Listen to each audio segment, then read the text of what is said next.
All right, folks, welcome back. This is our weekend commentary for the ICT Mentorship. And again, thank you for your patience on Wednesday. So, I didn't get any trading in except for a demo trade on TradingView from my app on my phone. I'm getting prepared for our wedding anniversary coming on the 14th of February. So, I was a smart guy in the beginning. I knew if I was going to get married, I was going to marry her on Valentine's Day. So that way I can never forget it. Not that I ever would. All right, so we're looking at the dollar. I'll go through this real quickly and then get to the lesson tonight. Daily chart on dollar. Okay, so we're going into the weekend. A few days ago, Putin gave a pretty pointed speech about NATO and basically their part in whether or not the Ukraine's going to be invaded or not. And there's a lot of tension there. And Europe and the European countries basically were put on alert and attention that, hey, look, I got nuclear bombs.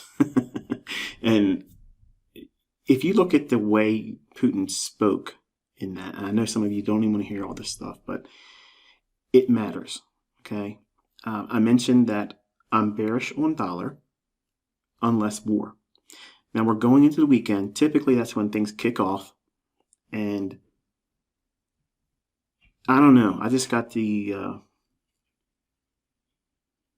impression that Putin was basically like saying, okay, I'm done. You either understand where we're at with this or we're just going to go. And that would be a perfect distraction to all this COVID stuff, all the poor leadership that's in the U.S., a distraction from the poor leadership in Canada. Everywhere, the UK, everybody's got Muppets, in their leadership roles. So sometimes they just want to watch it burn. And there it is. So there's a little bit of uncertainty, I think, going into this weekend. I've been bearish on equities as well, and you know that. But if the dollar starts to go higher because we see a steep decline, like say we have a huge gap opening lower this week coming up in equities. Okay, say the futures gap down a considerable amount. It could happen. That would cause real concern, and that would cause a jump into dollar because of its flight to safety, flight to quality, and I'm saying that with my tongue in cheek. To be honest with you, I'm not really that interested in Forex at the moment because I think the next event is going to be in the stock market. And I'm going to say the word, okay? It doesn't mean it's going to absolutely happen, but it feels like we are in the right conditions. We could see a flash crash in equities where it just can really, really drop a lot. And just be careful if you're out there playing around with stock indices, because you see me doing it now. Just be careful, because if you don't know what you're doing, man, it could get real fast and ugly. And your stop loss doesn't work when it just runs right through it with a gap, and it can gap during market hours. Don't think that the gap can only occur at the beginning of the week. It can be right in the middle of the day. Right there, something happens, boom. We're down 300-400 points in one tick. Don't think it can happen? Don't be on the losing side to discover that's not true. It's definitely something to be concerned about. All right, so dollar index, I'm still favoring weakness, but if we get north, okay, if we get north of this imbalance right here, okay, I don't see it returning back to this as a bearish order block and selling off. If we get to the upper end of this imbalance and we trade through it, on a closing basis, now this is important, on a closing basis, then I'm going to put my bearish stance on dollar to the side and assume that we're probably going to go for that blue shaded area on the weekly chart. And then if it goes there, it's probably going to go higher. And especially if there is some kind of a war event that kicks out, like if Putin goes into Ukraine and starts sending in, weapons, or launches weapons into Ukraine, then it's on. It's going to kick off. So just be watching for it, okay? And nothing you can do about it. There's no reason to be panicking about it. But obviously there's some concern, and that is going to reverberate into these markets. Whether you like to hear these things or not, it's not political, okay? It's technical, okay? These things are going to have a lasting impression on the minds and the relative risk to reward view that traders are going to have. And the markets will use that to either instill fear or greed.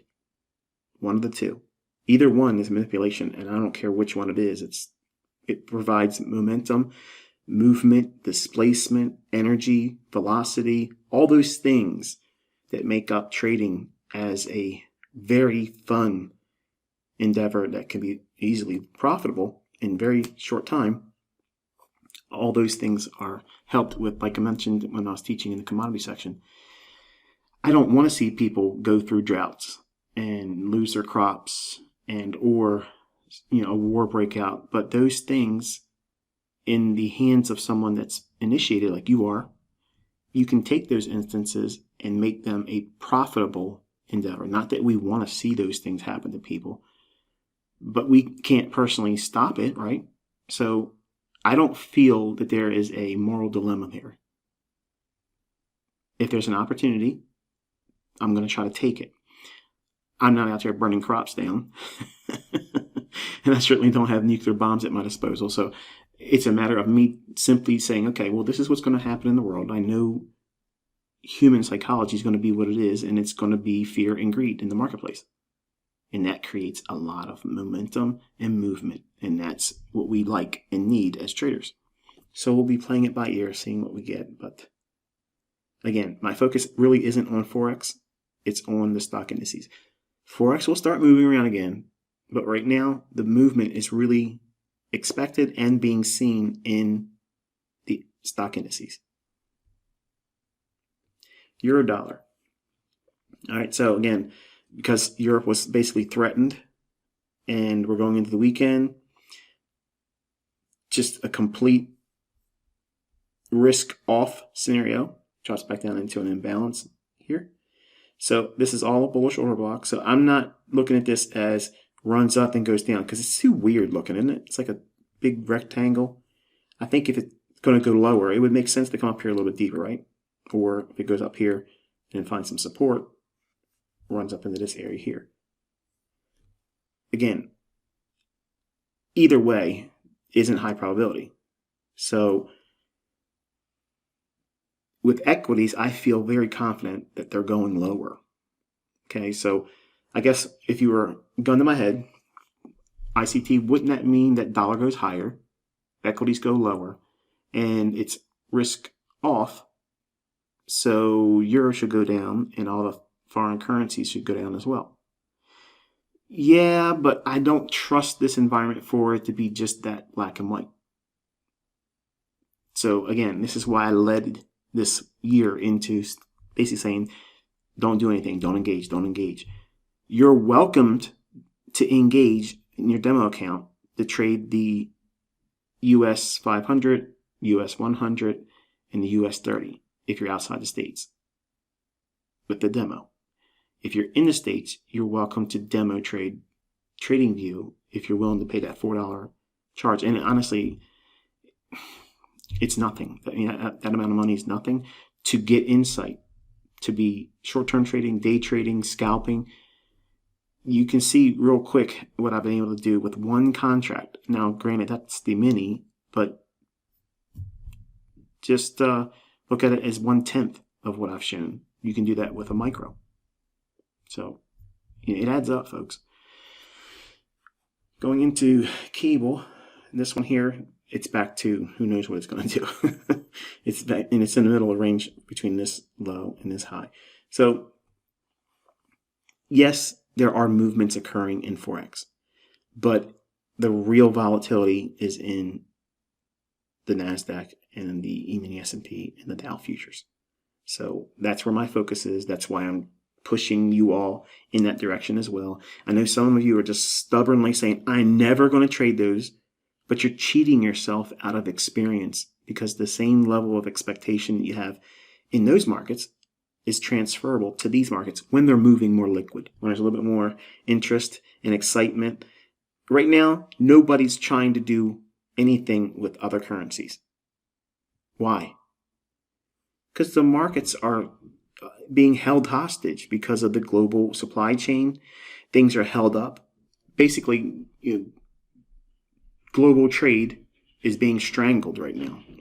And because of the supply chain being held up and held hostage, that's why we're seeing a lack of interest in these currencies, because there's really no need for them to be moving around, because there is no liquid trade between all these nations. There's a lot of, I'm keeping mine. Well, I'm keeping mine. I'm not going to sell to you. I'm only going to sell to that one. So it creates a disinterest in making these currencies move around. So why does it have an impact on these currencies? You have to buy and sell, right? So if there are large buyers and sellers out there not interested in buying and selling a currency because they don't have the capabilities to do trade right now, they can't go out and just buy up a whole lot of stuff to go sell it to people, because a lot of people don't have any money. They've been out of work for 2 years or whatever. They've been impacted. So think about it from that fundamental stance. I get emails from some of you in the mentorship, and you're getting frustrated, like I'm somehow holding these markets up. Like, what's going on, ICT? Why can't we? Like, I'm not pushing buttons and making these charts paint. Okay, so don't kill the messenger here. I'm taking your attention to a market, an asset class that is moving. Whether you choose to trade it or not, this is what you should be doing anyway, studying that one. There's always going to be a chasing of yield.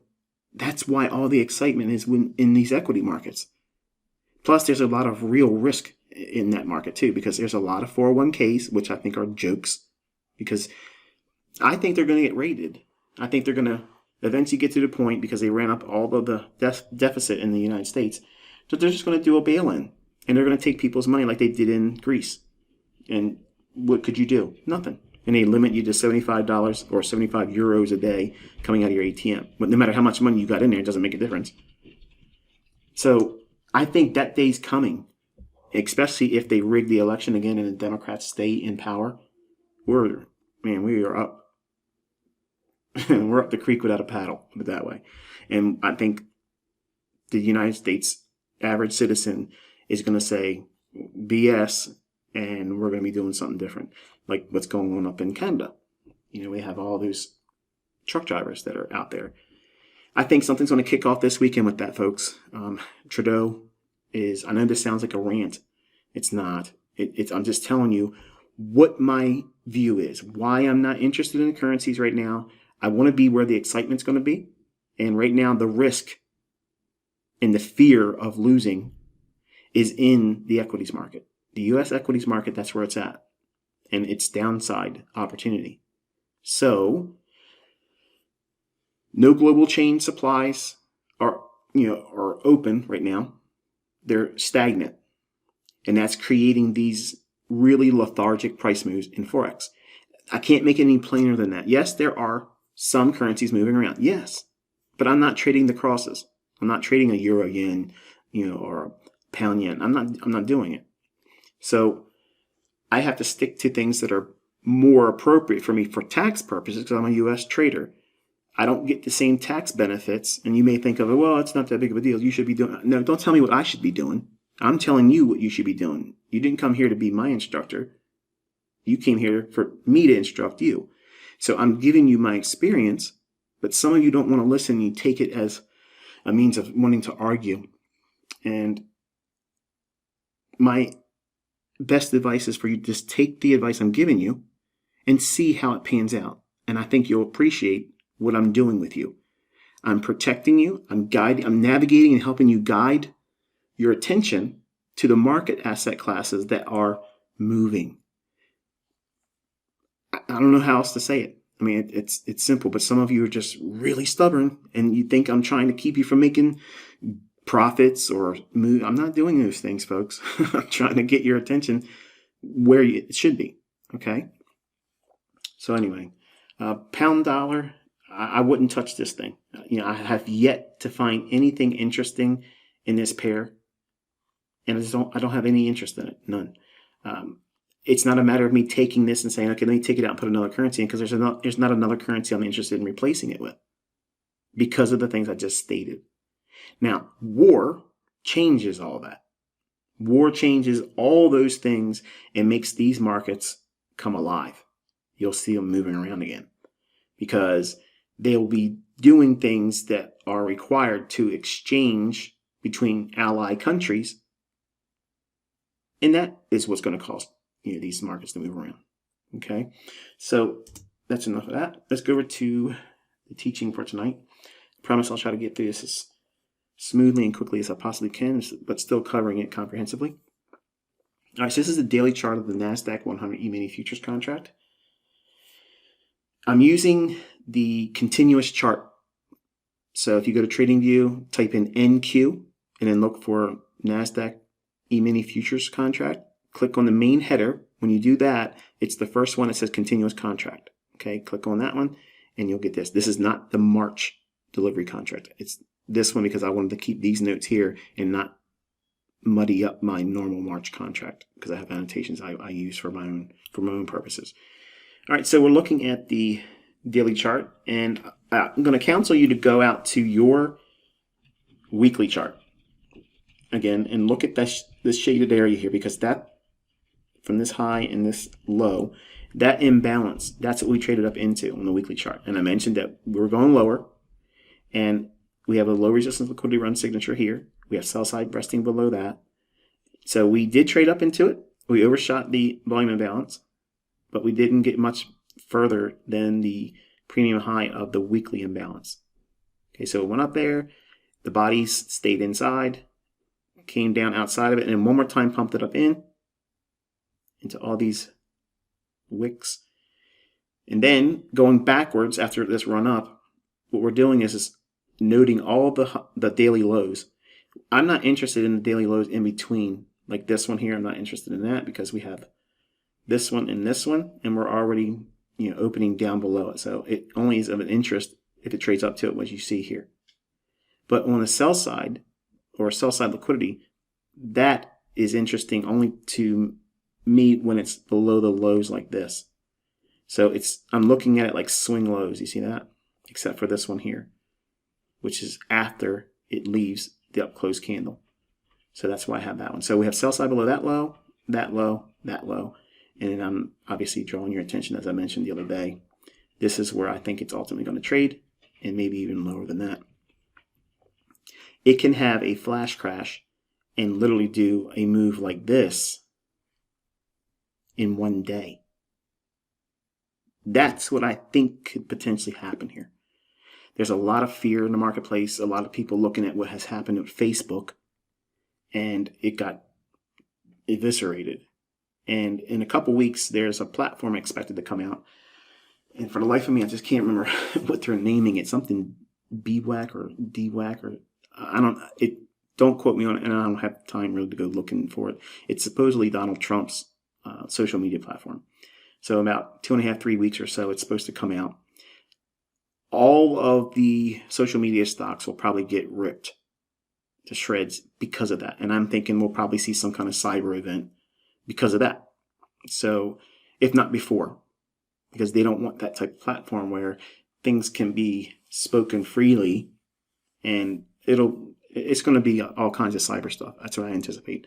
If it doesn't happen before, it'll be really soon after its launch. Just putting it on record. Okay, so am I going to join it? No. I will not be joining that. Absolutely not, because I just think it's going to be attacked, and I don't want any kind of malware or any kind of viruses in my systems because I'm using that application. I don't use a TikTok. I don't use Facebook. I don't use Instagram. I don't use Discord. I have a Telegram app that's in a phone that does not have service. I just use it like an iPod. Remember the old iPods with no phone service to it? I don't have any connection to any of my financial records, any of my email accounts, nothing. I just simply use it for Telegram because I don't trust Telegram. So anyway, I believe that the equities markets have real risk. And I'm listed all kinds of things just now. I think all these things are future to come. And I think a cyber event is absolutely looming in the offing. And obviously that could happen. The worst case scenario is for them to find out that they somehow hacked the New York Stock Exchange. And that may sound absolutely impossible. Like that could absolutely, no way on earth can happen. Well, let me tell you something. If there ever was a time where that needed to be done and distract everybody from all of the lunacy that's been going on for the last 2 years, brothers and sisters, let me just preach to you here for a second. Right now, that would be enough. That would be like the September 11th of 2001 on steroids. Like it would be, oh my goodness, it would be absolutely, it would rip the trust of anybody holding their money in these markets. Like that would be Armageddon financially. Like it would be unbelievably relentless. They'd have to shut the market down for a few days, if not a couple weeks. That right there is going to have pent up, fear and worry. Obviously, I'm not trying to say anything like this to scare you, but I'm just thinking out loud because these are the things I have wrote in my own journal. These are things I'm actually expecting, to be honest with you, as potential curveballs because we're approaching the midterms in the United States in this fall. And what do they have to campaign on for the Democrats? Nothing. They have nothing. They've done nothing but cause trouble. They have messed up everything. So they have nothing really to campaign on, which is why I think they rammed that several $1 trillion in there to put it back in their pockets, because they're probably never going to get elected again, ever, if we have a fair election, which I'm not convinced that we're going to have one. So there's so many factors that are not conducive for low risk appreciation for stocks going higher. I just don't see it. It's not in the cards at all. Just look at the lay of the land right now. I mean, there's not that many stocks holding up these averages. Majority of the stocks are actually lower. They're going down. But because of the market cap of the ones that have been going up, it kind of pushes these averages in territory where they're really not justified. So in a layman's way of saying it, so that way it's short and sweet and I'm not boring you any more than I already have, it's easier for these indices to collapse and go lower dramatically than it is for them to rally to new highs where they are. That's kind of like what I'm getting at. So because I think that's a possibility, I really want to be paying attention, because if these markets do crash, I want to be in history and say I rode some of that. Okay? I want to be a part of this. So, and I'm willing to lose some money to be a part of it. I don't care. Like, this is something that could be historic in terms of unbelievably relentless. And I want to, like I said, I want to be a part of it. But anyway, we have the sell side liquidity pools here. And what I'm going to be teaching you now is high frequency trading. Now, there's ways that I'm not going to be able to teach you. And there's this method here, which I believe is sound. It's good. And I've hinted at periodically throughout the mentorship. I said that kind of this time of the mentorship when we're closing up the core content and majority of the lessons, but that doesn't mean the mentorship's over. It just means these are my intended lessons. These are the things I wanted to teach. And then once I got them out of the way, then I get into that question and answer phase where we're in the forum. And when you ask me a question, I'll answer you. Okay, I'll answer your post. It'll be a back and forth dialogue. Everybody will see it because I've delivered, in my opinion, everything that you would need. But it doesn't mean you're all going to understand it as you should. So any questions or any concerns you have, we can hash that out as a community in the forum. I don't need to make videos and all that stuff. It'll be just a direct Like, you would be emailing me and I would respond to you. Well, instead of doing that privately, which I don't want to do those things. I got students still sending me emails. I have no time to get in there. I have too many students doing it. So I'm reserving all that stuff until we get to the server's no longer delivering videos and we're in the forum exchanging. Okay, like baby pips. There's no videos there unless I was putting them there, obviously, but everybody communicated through the forum posts. So that way, when you ask me as a student, this is what I need to understand better. Okay, when you post that and I respond, your user group will see it. And if it's a noteworthy inquiry that hasn't really been brought up, I'll copy it and I'll add it to a thread in the other user group. So nothing's going to be missing. Okay. You'd be surprised how many reoccurring questions or very similar questions that students have from all the user groups, but predominantly the 2021 group that came in because they rushed. I made it available for them to go through the content faster than they should have. I knew this was going to happen, but it helped us with the administration side of it. But just know that you're not going to understand everything about what I'm going to show you here just because you watch this video. It's going to require you several times watching it. Don't worry, I don't get ad revenue from it. But it'll grow in your understanding because of the additional insights that I'll be sharing. And you'll see me doing trades and you'll see me doing mock-ups, demo account trades and positions. All those things will help solidify this. A lot of you aren't going to want to trade like this, but there are some of you that have a real interest in learning this, and that's fine. But don't look at me running these demo accounts up or that live account that I'm doing with TD Ameritrade. Don't look at that as enticement. Well, I want to do it because he's doing that. I don't want you thinking that way. Okay. If you're not interested in this type of trading, don't worry about it. Just watch it for the sake of experience. And then once we're done with this lesson, never worry about it again. Okay. But if you learn this, it'll help you get into trades that you missed the best case entry on. Like say you were looking at an entry that you want to go short in London Open and you missed it. And say it's already dropped down 40 to 50 figures. That's never fun, but it doesn't mean you can't participate. You can use a entry technique like I want to show you here, and it'll get you in. Okay, and you can finesse, not chasing it in the sense that like a retail trader would say, "Oh, look at that! It's rocketing up and sitting right at if the candle closed right now, it's at the high, and I'm looking at it. Wow, I'm going to buy this." That's chasing. We don't do that. So with those parameters and foundation laid, let's go into this. Just know that these lines here, that's the sell-side liquidity pool. I'm bearish. Okay. Before this day starts, I'm bearish. I told you I was bearish. I'm looking for these lows to be taken out. Okay. The setups from a intermediate term to short term is going to be best formed inside that shaded area because it's the weekly what? Imbalance. And it pumped up in there one more time. We had a down close yesterday. It was a nice sell-off day, and continuation is likely going into Friday because no one wants a holdover weekend risk.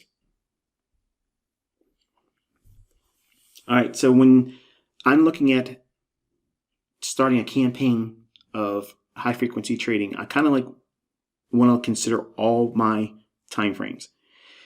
The benefit of having multiple monitors is this style of trading. Okay, and you don't really need a lot of monitors. Like I have a lot of hardware and a lot of screens in front of me, which you don't need. Okay, I get questioned all the time. Can you please show us your trading setup? I want to teach you everything, and we're almost done. What I have as far as an agenda doesn't mean that we're done teaching. Okay, it just means these are the topics I wanted to cover, and then you come to me as a student in the community openly. And then this is what you need to learn more about. Okay, and then I can address it. But if I show you what I have, but I will, once we complete everything, I'll show you my trade setup. I'll show you all my hardware, how it's laid out, how many monitors I have, which ones I use, this, that for. You'll see all that, okay? But I don't want any of you thinking that you need all this. You don't need to have NASA, okay? You don't need that. You could trade Forex off your phone. I don't recommend it, but you can. I don't want to trade on these fast markets like this on my phone because I miss a lot of the moves because I like to be able to see more of the charts. So like you saw yesterday when I was plinking, I didn't take any live trades in my account. That account has not moved. It didn't go up. It didn't go down. Okay. And I wish I would have took a screenshot or logged into it. I'm not going to do it. Okay. But just to prove it to you before we get into Monday, I'll pop up something on the forum. You can see that nothing's happened. I can't trade on the weekend. Equities aren't open. But I think we're past all that. Prove to me ICT, this, that, and other stuff. At least I hope that's where we're at now as a mentor to a student. But nonetheless, this style of trading is going to really need to have multiple monitors. Now you can create multiple chart layouts in TradingView. If you have a big enough monitor, you can create all these little, what would be otherwise monitors. Like for me, like I have a lot of 27-inch monitors, and you don't need 27 inches, but 27 inches really gives you a really good vantage point, and you can see very easily what the market's reaching for. Because if you're just looking at, the last few days on a 4-hour chart, you really can't appreciate what it's trying to do. Whereas if you're watching it on several time frames and several charts, where it only requires you to glance over this one and then glance to the other monitor that has another time frame. Like one chart had this is what one of my charts would have. Okay. Now I don't have these annotations. These are just for you to understand what I'm looking at. My charts are naked. Okay. That's it. Sometimes I'll put an annotation reminding myself that, hey, 10 o'clock, consumer sentiment is coming out. Okay. So that way I'm mindful of that. I just want something like that to remind me of the economic drivers that's going to come in. There's volatility injections because of the economic calendar. Those things, if I get distracted because my family or my wife or my dogs come in, like I did a video on YouTube, and that's real world stuff, and that can happen to me. I'm not a cyborg. I'm a real guy. So those things can creep in. Someone can come to the house and knock on the door and say, hey, here's a package. I got to get a signature or whatever. Those things will distract me. And if I come back to my charts and say I'm looking at something because I was looking in an email, I'm trying to answer a student's inquiry about something, that could cause me to forget about what's expected to come in the day. So I only have like a text annotation about something like that. Otherwise, my chart is absolutely naked. There's nothing on it. I don't have any line segments. I don't have none of that stuff. But I can't teach you with a naked chart. I have to have annotations. So what I'm looking at here for the daily chart, this is what I have in mind internally when I'm looking at the daily chart. This is one monitor, okay, one individual screen in my setup. I'm looking at it continuously because I'm submitting myself to this candle expanding down when I'm bearish or expanding higher when I'm bullish. And I'm constantly referring to where it's at in relative terms to like these things I'm showing you here, these sell-side liquidity pools. On another monitor, I have a 4-hour chart. Now, I don't talk a lot about 4-hour, and I've done that because of brevity's sake when I'm doing the commentaries. When I was doing, all the markups on the Forex pairs, I omitted the 4-hour because I didn't need it. You didn't really need it. But if you're going to be doing high frequency trading, I want to be aware of what other sell-side liquidity pools may be ran into that I'm not technically seeing on that daily chart, but still giving me a higher short-term intraday view. So in other words, it's not a daily higher time frame, but 4-hour to me is like higher time frame, but just a little bit higher time frame. So I have a lot of faith in this one. But the setups that I'm looking for aren't generally going to form on this time frame that much. But if they do form on this time frame, I know I have a good chance of catching a tiger by the tail. That means I got a runner potentially forming because this time frame is close to the daily, but it's not as fast as the hourly. So an hourly is like a day trade. 4-hour, that's a short term to overnight hold, for a position like that, not holding for weeks or anything like that, but 4-hour can be utilized for short-term trading too, like, 1 to 3 days. So on the 4-hour, see that we have a small little gap in here. And this was the daily sell-side liquidity pool here and here. See how it looks different versus the daily? Let me go back one more time. Totally changes the way you see that when you start dropping down into the lower time frames. It's not as obvious because you see all these other little ones. And if you're new to trading, you'll start asking yourself, well, why isn't he worrying about this one? Or why isn't he worrying about this one here? Because I'm using the higher time frame top down. So daily to 4 hour. So I'm going to have more concern placed on these specific lows because it's anchored on the basis of it's a daily chart perspective.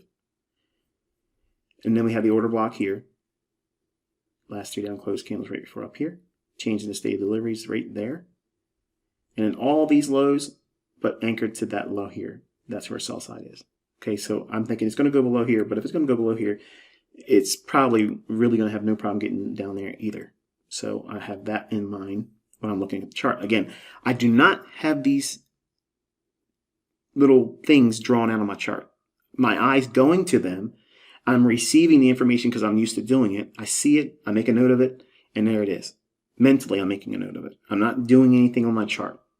This is only for you to understand what ICT is thinking about when he's looking at this particular chart with this much data. Okay, this is all I have on the chart. I don't have more data than this to the left. Why? Because the point of drawing down into this sell side liquidity pool is the whole basis of where I think this is going. I think it might go lower than that, but right now, the context is I think it's going down to 13,715, we'll call it, okay? I don't even know what that low is, but it's going to go down there, okay? That's what I'm thinking. I could be wrong, but my analysis says I have to submit to this in terms of if I'm going to be high-frequency trading with the bias, which is the highest probability, I can high-frequency trade against the bias, but that takes a lot of skill, and none of you are prepared to learn that. I'm not suggesting that I will never touch on it, but I'm saying right now, I don't want you to think that way because you're going to think you can do it and you're going to hurt yourself. And you're not going to learn anything from it yet because if you can't do this style, counter trend trading, high frequency, you're just going to just beat up your account and blow it probably. So with these levels in mind, I'm watching the daily on one monitor, the 4 hour on another monitor, and then I have another chart on another monitor. So on one section of my desk, I have 4 monitors to the left and 4 monitors to the right. Okay. On the left-hand side, upper left-hand corner, and you'll see I will show you this, but for the sake of understanding how I have it laid out for each monitor, upper left-hand corner is the daily. Upper right-hand corner is the 4 hour. Lower left-hand corner is the hourly, and in the lower right-hand corner is the 15-minute time frame. So I'm watching those time frames on the left-hand side of the same market I'm looking at. On all, like in other words, they're all basically the same market. On the right-hand side of my desk, I'll have 4 more monitors, and I'll have one that is basically watching a correlated perspective, like for SMT purposes. I'm watching bonds in another chart. And then the other 2 are a 5-minute chart and a executable time frame. It may be a 1-minute chart or it may be sub 1 minute, like 15-second, 5-second, 30-second intervals, something like that. And that's really what I'm watching. I have more monitors than that, but that's like my working real estate. That's how I'm visually going through. And I'm just literally standing at the desk and I'm looking, glancing, making sure I'm getting a read on everything. I'm cycling constantly through the daily, the 4 hour, the hourly, the 15. And I'm going through that. Once I go through that, I go back over to my 5-minute chart and my 1-minute chart. And I'm looking at the levels relative to what I have marked out in my mind, not on my chart, on the group of charts on the left-hand side of my desk. Because those are where the liquidity pools are of my interest. That's where the bias is derived. That's where the expansion of the daily range is going to be moving towards. And I'm submitting myself to what that set of 4 monitors in that real estate on my desk is providing the information of. So I'm paying more attention to that because the entries are not that big of a deal. As you're going to see, there's lots of entries. But you need to know the best entries. You don't just go in and say, well, I feel like I'm going to do some high frequency trading and I'm just going to go in here and just chase everything. No, there's elements that I'm going to teach you here that make it better. So that way you're not just going in there indiscriminately and just grabbing something and saying, okay, I'm bearish, I'm going to sell it right here. and see what happens. It's probably going to be the opposite of what you'd like to see happen. But this is the lower left-hand corner chart on the left-hand side of my desk. Okay. So I have, again, that gap that's on the 4 hour. I'm looking at that same level here at the 14,730 level, thereabouts. I'm considering that as well. Now, you're not going to see this like I'm able to see because I've been doing it for a long time. Don't try to think like, oh, ICT doesn't put anything on his chart, so I'm not going to dress mine up either. You need to do it until you know what you're doing. So, yes, in the beginning, I did these things, but I want to keep a clean chart because I want to be flexible because I can trade both directions. None of you can do that efficiently yet. So don't try to be like me before you're ready. There's a lot of things you got to learn, and none of you are ready for that. Okay, so just grow and bloom where you're planted. I'm giving you something that's extremely difficult to do. Let me make sure you understand that, because it's going to look real easy with me outlining this. But don't be fooled because it's hindsight and I'm showing it to you and it's going to feel like you can go out there tomorrow or Monday and start killing it. Don't do that. You want to study, go back through your old data and see if these things aren't repeating. So anyway, the same liquidity pools I'm watching on this time frame, and you would do the same thing if you have a way to put several charts on your same screen, which would really compress. But you can create, several, like, I don't know, six little squares on your chart or your trading view. I think you might have to have a subscription level that allows for that. I don't know. I don't get any money for it. I'm just going to say, don't do this. That way you know I'm not getting a kickback. Okay. I had somebody email saying, are you getting paid through TradingView? Because all of a sudden now I'm not recommending anything except for the fact that you guys ask me. And I'm telling you what I avail myself in terms of resources. They're not free. Just because I'm IC doesn't mean I get it for free. I have to pay for the same kind of stuff that you'd have to pay for. So none of this is a kickback to me. I pay for the same resources I use. Nobody gives me a free lunch in anything. Okay, so this time frame, I'm watching all those liquidity pools. I'm watching to see how the ranges expand. Am I getting any pullback into order blocks like this one here? Okay, we opened here and we traded up. When this was running up like this, I'm not looking at that thinking it's going to overlap and go, because we have a swing high here and we've reacted off that fair value gap on the 4 hour. And I can see how the bodies have respected consequent encroachment of the gap that was on the 4 hour. I know the levels. I know what I'm looking for number wise. That's how I'm seeing it. A lot of you are in that stage of your analysis where you have to see visually. It has to be visually represented on the chart. Otherwise, you can't see it. And that's what I'm trying to tell you. These are like training wheels.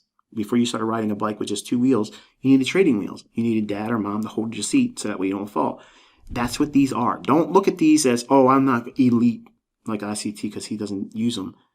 I used them in the beginning, but I like to have it clean now because, again, it allows me to be flexible. I know by reading a naked chart when it's likely to reverse for a short period of time, and if I feel inclined to take a trade that's counter trend to that, I will. But I don't want to have all these things on my chart that might scare me out of a trade that might be really good for counter trend retracement. So, again, all these things are not going to be applicable to all of you. Only for the folks that want to go really, really deep into intraday trading and day trading and scalping, that's what this lesson's for. Okay? But I want you all to study it because you'll see that the same signatures I'm teaching you on other time frames are occurring in this model. All right, so anyway, the last 2 up close candles, I'm viewing that as a potential bearish order block. Why? Because we ran up here. So I got a swing high in here, and buy side's been taken out into an imbalance here, and then we had a reaction as we would expect to see. The candle opens, trades up into the bearish order block here, expands down through this. So now we have a change in the state of delivery there. Now this order block becomes active, which it goes right to it here. And I'm watching each one of these candles forming. Every new hour candle opens, it opens, and it starts to go up here, I'm not looking at that as, oh, it's creating a swing low, I'm going to go higher than this high. I'm not looking at that. I'm looking at, does it reach up into that order block, and does it respond as I would expect it to? That means it hits it and then starts to come off and sell off. That's what I want to see. I'm constantly getting feedback visually by going through my daily, my 4-hour, my hourly, 15-minute. And as each candle starts to expand down, I'm referring to each one of these pools of liquidity, because that's where the market's going to draw down into, because there's real orders down there for sellers that want to sell at the market. If the market prints and marks to market at that level below the old lows on the daily chart, that's where these lines are coming from, remember? As each time it trades below that, my mind is saying, okay, smart money is taking partials off here. They're taking a little bit of their short off. And then it expands. So if we go below that first, well, this is technically the second sell side liquidity pool here, it goes through it. The next candle opens, trades up into, what's this? Consequent encroachment of this tail. Standing out in time, bam. I'm watching that. As it's forming, I'm watching it. I'm telling myself, when this candle was full on bullish at that point, because it opened here, it trades up into that, I'm watching, is it sensitive to that level? And if it hits it, starts to sell off, I know that we're going to go to the next pool of liquidity, which would be below that low here, which is technically a daily low. I didn't change these lines. The only thing I did was move it so it says the abbreviation SS for sell side liquidity. I'm not a Nazi. Okay. So the opening trades up into consequent encroachment and sells off. And once it trades through this sell side liquidity pool, look what we've done. Sell side liquidity pool taken. Sell side liquidity pool taken.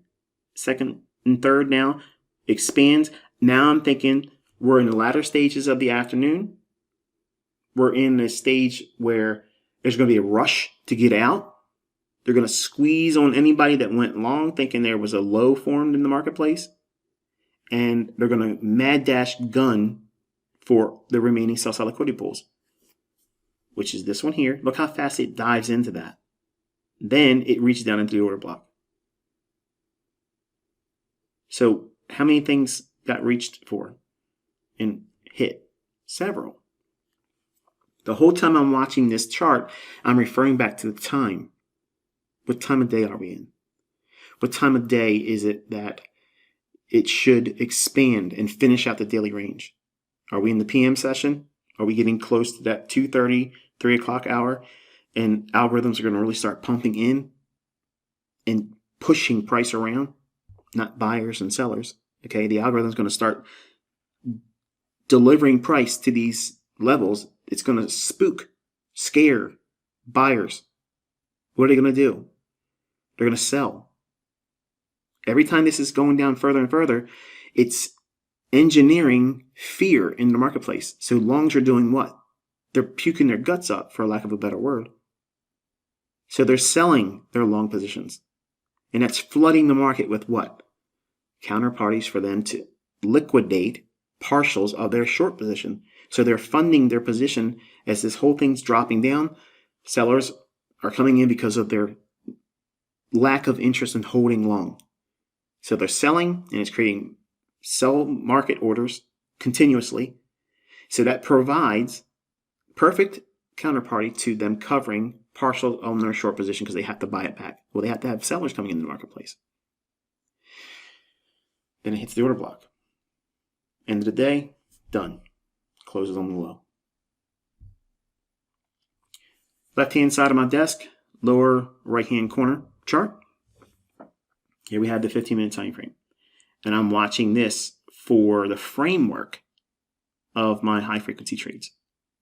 So you can see we have that same order block on the hourly chart here, where it trades up into it there. We see that gap up here. I'm looking at the price levels. I'm not, again, these levels here, they're just helping you see it. But I'm looking at where we are, because it's something entirely different when you see the charts right next to each other. Daily, 4-hour, hourly, 15-minute time frame. You might look at this and say, I don't know how he could have ever seen or keep track of these lines not being on the chart, but see the levels. Because you can see the price just cycling from, your eye moving from daily to 4-hour to hourly to 15-minute time. It's easy. It's real easy because you can see where you are relative to the daily, the 4-hour, and 1 hour. And those levels that you would be looking for liquidity pools or imbalances or order blocks, you can see that price on that chart. So you know that price is, we'll just call it 14,592. Okay. So you can see it clearly on the 4-hour, or you can see it clearly on the hourly chart. So you're watching it relative to the movement on the 15-minute time frame without a level drawn on it. You don't need it, because these charts are going to be printing identically whatever the most mark-to-market closing price is on the candle you're looking at right now relative to any of those time frames. It's all going to be the same price. And what I'm saying is on the right-hand side, this price axis, they're all showing that same last price right now. Whatever it's marked at right now for market price, it is easy, and I'm probably making it more confusing than it needs to be, but if you have 4 charts, if you have put four different charts of the same thing on your trading view, okay, and set up the daily in the upper left-hand corner, right-hand corner 4-hour, lower left-hand corner is your hourly, and your 15-minute time frame on the lower right-hand side, and watch price without having any annotations on it, and you'll see how easy it is to keep track of everything. Okay, but in the beginning, it's useful for you to have these annotations because you're new, and it's not a bad thing. It's not, oh, you're still an infant, you're just never going to be good enough, you're not elite. You got to train yourself. Once you train yourself, you don't need to have training wheels the rest of your life, but you may decide to keep them on there, and there's no shame in it either. Okay, but the market trades up into the bearish order block, and once it does that, in my mind, I'm thinking, okay, we've bounced off of this old low, but we really didn't sweep it. So it came back up to a bearish order block. So now we're in a short-term premium after breaking out of this area down here. So I'm anticipating another run lower. So I already know I have a scalp set up from this level here to run out below this low. But we're also in an area where this market could expand on a very large range for the daily chart. That daily candle could be really large today. So I don't want to sell short and lose any of that range. So here's what I'm thinking in my mind. I'm thinking that this is hypothetical because I did not trade today. I did not take any positions whatsoever, but this is the same rationale that I go through and process and protocols and things I'm looking at. I want to try to put something on not just one lot. I want to put multiples, okay? And it may require, less margin than I would otherwise like to use. Like, say this is a Forex pair, okay? I might reserve, if I have 4.5% I want to allocate to risk on this particular market, then I'll take the 4.5 and split it. In the first entry, I'll take 2.25% and allocate it to that. So what's my maximum amount of leverage I can use? Whatever my equity base is, times it by 2.25%, and then use this range here where I'm trying to enter, where my stop would be, and then I can take something off, but then hopefully later on in the run I could add more to it and start pyramiding it. But I'm also funding, because it's going to be the first partial that's coming off, because first in, first out in the US. So I want to try to put a larger portion on up here, because that allows me to peel off the majority of the move when I take a partial off. And in the later area where I take an additional pyramiding, I want them to be smaller pieces. So that's not a big deal, and I'm not in a hurry to take those off. But I want to have the bank of majority of my orders on the short at the first part going in, because I want to be able to pull them off as it's going down. Because again, FIFO, first in, first out. Whatever first order you put into the trade, that's the first one that has to be taken off or liquidated. You can't take off, later orders.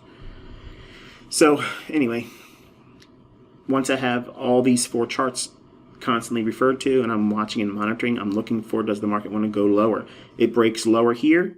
The next candle opens here. I want to see, does it trade up into these up to close candles? Bearish order block and immediate rebalance potentially there. Okay, so it trades up to the order block, goes back into this range. And once it does that, does it want to go lower? I submit to time. It comes off that high, and the next candle opens, starts to rally here. What's it doing? Going into consequent encroachment of this wick. So I'm constantly getting feedback from institutional order flow. midpoint, extending out in time. I'm watching, is it sensitive there? Can it touch that order block level again? Sure. There's nothing wrong with that. But I'm watching this wick because it exists. It's in the chart. I'm thinking it's going to go right there at a half point, and then it does and sells off. Now, I'm watching this on my cell phone because I'm watching it and I'm putting in demo trades. I'm literally putting in a demo trade and I'm monitoring it, and I want to see, does this market give me an opportunity? Okay, I'm watching price. My entries are up here. Okay, but the partial you saw the exit on. But in my phone, I'm watching. In my head, I'm telling my son, look at this. It's going to go up here. It's going to go down here. All these things that I'm teaching you, I'm looking at real time as I'm watching each one of these candles paint. Once it goes to this consequent encroachment of that wick, I want to see it expand. And does it take out this candle's low? It does. So now we have up close candles being broken. Order flow is bearish. It's reacting off of all the premium arrays as it would normally. And then the next candle here, look how close we are to that liquidity pool, that level. So we open here, small little movement up, and then smashes all the way down through two sell side liquidity pools. You see that? When we go into a really lower time frame, you'll see what this is, and you'll probably start grinning. But we work underneath this sell side liquidity pool here, sloppy manner down into the order block. Now on the right side of my desk, upper left-hand corner, I have the 5-minute chart. And this is what I'm seeing. This is where my setups are. So the fair value gap is here. The market trades up into that. That's where you see my entries. Okay, I did 2 of them. I did one as it's going into the imbalance, and then one at the top end of the range. So it was a little bit of heat on the trade, but again, when you're taking this trade, you're going to have to use the stop up here and just trust it. You can't use a lot of leverage, and you just go for it. The market trades down, retraces back up in, gives another opportunity right here, sells off, small little rally again, and it breaks. There was 10 o'clock in the morning, a medium impact. I think it was consumer sentiment or preliminary something. I can't recall exactly what it is. Don't quote me on it. But I know we had a medium impact news driver for the U.S. at 10 o'clock this morning. And that's what caused a lot of this hiccup in here. Okay, and then the imbalance was created here. And we had the obvious, retracements, optimal trade entries back to the fair value gap, and then breaks lower. Big beefiest up close candle at your bearish order block, and it had 1, 2, 3, 4, 5, 6, 7 candles where you could have got in on that. And I think, if I'm not mistaken, this one here too. Yeah, it looks like it. Yeah. Double check that one just for your own record. It looks like it hit it there too. And then sold off. Now, this is the framework for the trades. Like you have one right here with the fair value gap. Then you have the order block right here, and then the retrade back to it. So what is this? Reclaim the bearish order block. Bounces in between, then breaks. What's this? Imbalance. Comes right back up into the bearish order block. Does it hit that? Yes, the body's respecting it as well, and then expand lower. So inside of this framework here, once it gets down to here, I'm not interested in chasing anything more because we're in what you'll see in a moment. All right, so the 5-minute chart cleaned up a little bit. Here's that imbalance around the 9:30 opening. Lunch hour, no trading, but the imbalance inside of lunch, I'm looking at that because it's a very fast day. If you don't want to refer to this, that's fine because you can go back over here and use these up close candles here that stop right before the lunch hour begins. So remember what I was teaching about distortion and the time effect with time distortion? Take the candles out of the lunch and you have this trading back up to, say this was missing, like we didn't have these candles. What are you referring to? We're going to go back up into this area here, these order blocks, or this order block. So draw that out in time. Hits it, should sell off, and it sells off. PM trend early. It starts real fast on the other side of lunch. Technically, it actually began in lunch. But it retraces back up. Look at the body's respecting that. That is such an amazing phenomenon, isn't it? I never, ever grow tired of that. That to me, just every time I see it, it makes me smile because that's proof. That's proof that there's an algorithm. You're telling me that every trader on the planet is trading and stopping their buying right there and initiating only selling right there. That would mean that the 90% lose, data point, that's a lie, right? No, because this is a net sum zero game. 90% of retail traders lose. Who's on the other side of their trade? Us. That's why we're in a 90% bracket. Because we're looking at things they can't see. They have no interpretation. They have no books telling them. I mean, obviously they have me out there pushing it now, but and all the clones that I've created, they're parroting me. But they're only saying my words and they're looking at charts on the left-hand side. You're learning and seeing me trading it. Like it's really happening with a live account now. You've seen me do it with demo. But these things repeat over and over again. And the only way you're going to grow in your understanding is by you going into your charts and annotating them, logging them, and researching and studying them. And just get used to looking for these signatures, because when they repeat over and over and over again, your brain will recognize it when it starts forming live. And that's how you jump ahead in your learning curve. There's no lessons I can give to make it easier in that regard. You still have to do these things like going into charts.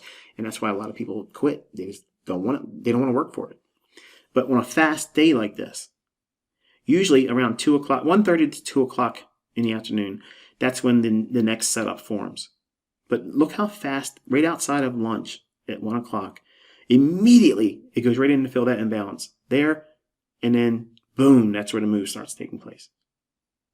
Doesn't waste any time because it has to fulfill its weekly range, its daily range, and it's trying to get down to those liquidity pools, the ones I showed you on that daily chart. This is really close to what it would look like, but obviously I have these annotations that denote time of day, lunch hour, that type of thing, and these levels up here. But I'm not looking at that. I'm aware what those levels are price-wise, and I'm watching the last price as it goes to the next one. I'm watching as it goes up and down. I'm watching the tape. I'm watching up and down. I'm not looking at that price, obviously, but I'm referring to the candle's formation, and I'm watching over here, glancing over to where it's at relative to the actual mark-to-market time and price. So what's this price showing right now? That's what I'm referring to in reference to what those levels are on the daily chart and 4-hour chart and 1-hour chart. So it's a lot of things to manage. And that's why I can't have people standing next to me talking. I'm not interested in being in front of a group of people, over my shoulder looking, because invariably they're going to ask me, why'd you do that? And why aren't you worried about this? And why aren't you looking at this? And why didn't you consider this? Forget that. There's no way. Like I can't concentrate with that. So I have to have either my headphones on and I'm playing some kind of music, or I'm jamming really loud with with my music playing. And hopefully nobody's coming in, to interrupt me, so that way I can focus. But if I had all the annotations on the chart and I wanted to have all that stuff, it would probably be easier for me to have, slight distractions. It would certainly piss me off and, make me more likely to lose on a trade or misinterpret something because I'm being distracted. But I prefer to have it naked, not having anything on there. But for you looking at it, these are the time and framework of this particular day and why it's forming this way. A lot of volatility because you have that 10 o'clock consumer. I can't recall exactly what the driver was, but some event came out at medium impact at 10 o'clock, and it caused a lot of the whipsaw in here. But there's the imbalance. We broke below the swing low here, broke down below it, rallied up, filled in, and then reclaimed the fair value gap right there. Right there, it sells off. Bearish order block. So there's your setup in the morning. There's your morning setup. Lunchtime hour, we don't do anything. Immediately on the very first candle coming out of the lunch. Boom, it fills in the imbalance. Here's your chance. Get in here. If you ain't in here, it's going. Boom, it starts taking off. So you have to be very quick. On days you anticipate a lot of movement, that small little consolidation, and don't think that there's going to be a small consolidation all the time for the lunch hour.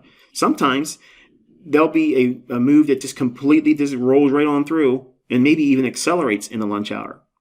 There was times in the open outcry period of trading where the pit traders that would be literally out there on the floor calling out, with their hands, signaling, hey, buy this, sell that. And I apologize if you hear my dogs upstairs. I have hardwood floors and they're up there playing around. I'm going to be giving my sons some lip service tonight because that just broke my concentration.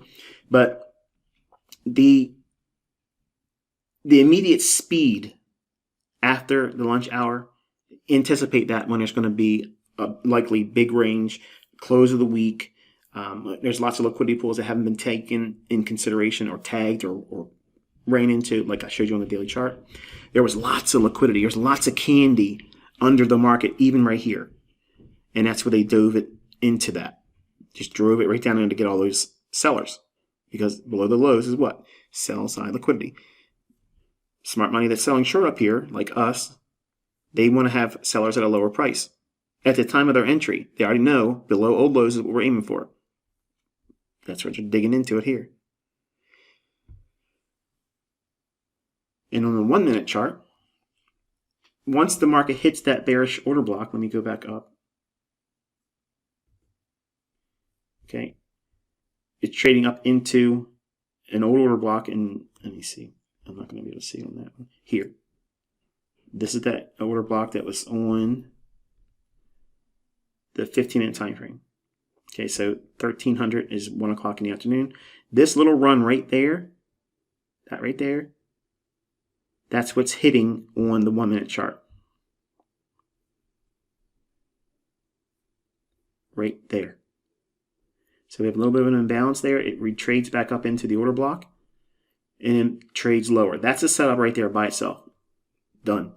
If you don't hammer that and go short, when you have this retracement up, that's an optimal trade entry.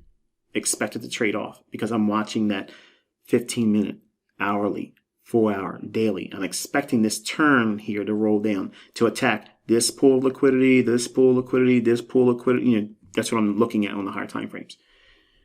As the market accelerates and goes lower, look what happens right here. This is like a trade I would take also that I'm not putting a lot of leverage in, but I'm in there trying to take a surgical strike. Because I have the expected pools of liquidity in my mind and what I have annotated on the charts. If I see they haven't really purged any of it yet, and we have a breakdown and the next candle trades up into this little fair value gap, I love seeing that because remember what I've been teaching. In down moves, okay, down swings, there isn't a lot of up-close candles. So the up-close candles set up new selling opportunities. Vice versa, when there's a price swing going higher, there's rarely down-close candles, but the down-close candles set up new buying opportunities. Either you buy while it's dropping, or you buy after it rallies above it and treats it as an order block. That's institutional order flow. So don't be afraid to engage and study price action. Like if I'm bearish and I see this here, and when it rallies back up into this imbalance, if I see this candle forming up and we haven't really gone down into the liquidity pools yet, that right there is a scalp for me. I'll go right in there and hammer that and go short. And then once it runs down below the low, I'll take it off. Let's look at just from filling in here, and we'll call that 14,400 just to be safe because I don't know exactly what that price level is. But 14,400. If it just goes down to a run below this low, then this low here, once it goes below that, we don't even need to get all this move. But let's say we just get below that low right there. That is essentially, we'll call it 14,355. Okay. What would that be? It's 45? 45 handles. That little move is 45 handles. That's 45 times $20. It's not a lot of money, but 45 handles is nice. Another one here. We trade down. we create a swing high, we break lower, relative equal lows, low resistance liquidity run signatures here, and it rallies up, and then it breaks down again. What do we have here? It's taking out a swing low in a day that's what? Bearish. So we took out buy side here. We took out sell side here. Rallies back up to what? The imbalance. It's already done the taking of the buy side. So don't be fearful of taking this high out if you go short here. This low here just took out sellers to get them caught on the breakout. This run here, that's the next optimal trade entry. Runs down lower.